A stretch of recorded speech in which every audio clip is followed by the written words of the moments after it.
Nah, akhirnya kita belajar tentang hukum Ohm juga. Oke. Nah, jadi gini nih konsepnya ya.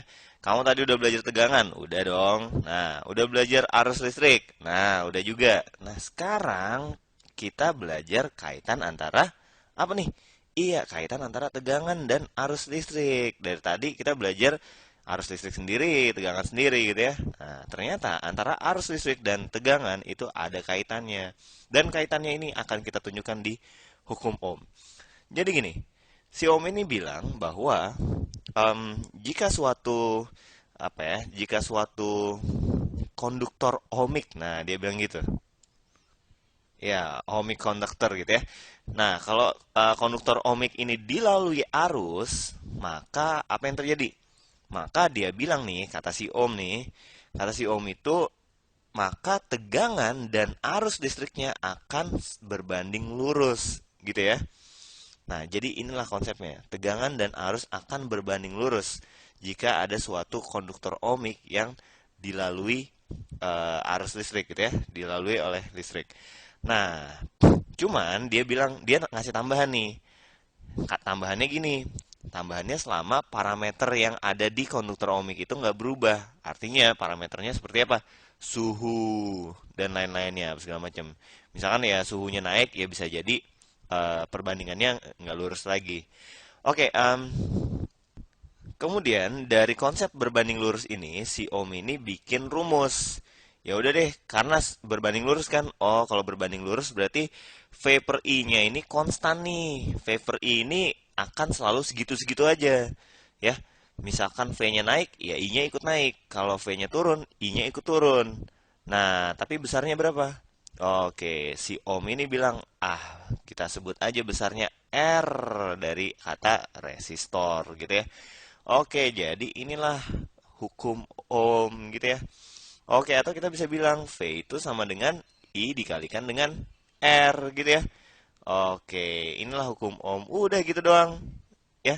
Tapi ini dipakai di mana-mana. Contohnya gini nih. Nah, misalkan ya. Ya, di sini ada Nah, di sini ada apa nih namanya? Rangkaian listrik ya. Ada rangkaian listrik. Kemudian kita berikan di sini positif, negatif. Oke, di sini ada tegangan 9 volt.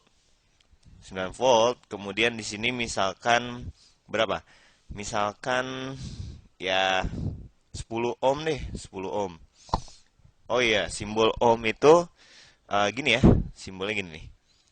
Nah, set. Nah, ini simbol hambatan. Oke, 10 ohm. Oke, kalau hambatannya itu adalah 10 ohm, berarti berapa arusnya gitu kan? Nah, oke. Berapa arusnya? Arus itu I-nya gede aja ya. Arus itu sama dengan berapa coba? Pertama, jangan lupa dengan hukum Kirchhoff-nya dulu ya. Apa coba hukum Kirchhoff-nya? Jadi gini, tegangan yang kita cari, kan kita mau nyari arus di sini ya. Nah, tegangannya dari mana-mana? Dari titik A ke titik B. Jangan lupa dulu hukum Kirchhoff-nya ya. Kalau dari sini ke sini 9 volt, berarti dari sini ke sini berapa? Iya, 9 volt juga. Jangan lupa konsep itunya dulu ya. Oke, berarti nah VAB-nya itu adalah 9 volt ya, 9 volt. Sementara resistor di sini itu adalah ya berapa R-nya?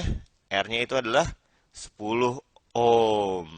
Nah, kalau gitu berapa arusnya? Kan kita udah tahu ya. V per I sama dengan R. Nah, berarti I itu sama dengan berapa? Iya, I itu sama dengan, ya kita tukar ya. V per R itu sama dengan I. Ingat ya? Ya udah tinggal kita hitung. Berarti I itu sama dengan V-nya berapa? VAB-nya berapa? 9 volt. Kemudian R-nya berapa? R-nya 10. 9 bagi 10 berapa? 0,9. Dalam apa dia? Iya, dalam ampere. Ya udah deh, beres gitu ya. Oke, itulah konsep dari hukum Ohm. Intinya si Ohm itu cuma bilang bahwa V dan I itu berbanding lurus gitu ya. Oke, udah gitu aja dulu.